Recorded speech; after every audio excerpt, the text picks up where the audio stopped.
सास संगत जी प्यार से कहना धन निरंकार जी। सास संगत जी एक सेठ जी प्रतिदिन सत्संग में जाते थे। सेठ जी के घर एक पिंजरे में तोता पाला हुआ था। सास संगत जी तोता एक दिन सेठ जी से पूछता है कि सेठ जी आप रोज कहाँ जाते हैं। सेठ जी बोले कि सत्संग में ज्ञान सुनने जाते हैं। तोता कहता है सेठ जी संत महात्मा जी से पूछना कि मैं आज़ाद कब हो जाऊंगा। सेठ जी सत्संग में जाते हैं, संगत में बैठते हैं, सत्संग सुनते हैं। सत्संग जब खत्म हो जाता है तो सेठ जी संत जी से पूछते हैं कि महाराज हमारे घर जो तोता है उसने पूछा है कि वो आज़ाद कब होगा।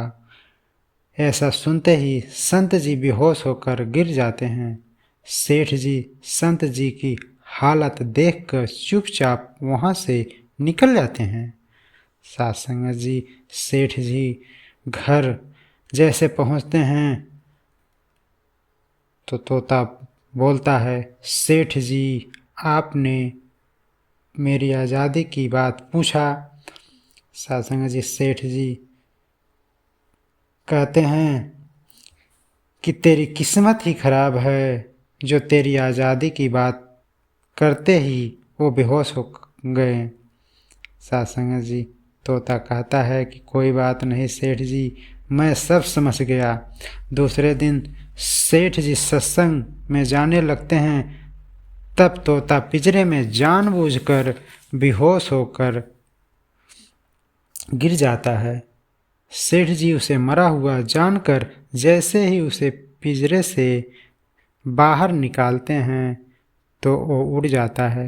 सासंग जी सेठ जी सत्संग जाते हैं तो संत जी सेठ जी से पूछते हैं कि कल आप उस तोते के बारे में पूछ रहे थे ना, अब वो कहाँ है।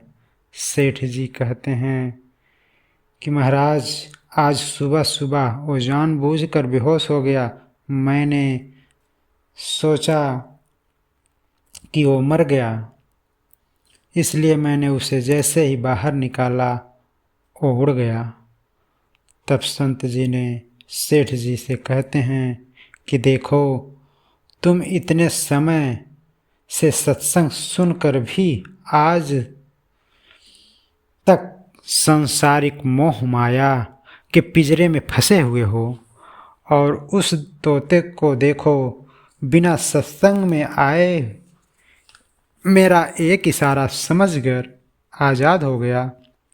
साथ संगत जी हम तो सत्संग में तो रोज़ जाते हैं, ज्ञान की बातें करते हैं, सुनते हैं, पर हमारा मन हमेशा सांसारिक बातों में ही उलझा रहता है और सत्संग में भी हम सिर्फ उन बातों को, उन विचारों को पसंद करते हैं जिसमें हमारा स्वार्थ सिद्ध होता है। जबकि सत्संग में जाकर हमें सत्य को स्वीकार करना है और जिस असत्य, झूठ और अहंकार को हम धारण किए हुए हैं उसे मन वचन से एकदम उसे अस्वीकार कर देना है और जो सत्य है उसे मन से वचन से सत्य को स्वीकार करना चाहिए। साथ संगत जी प्यार से कहना धन निरंकार जी।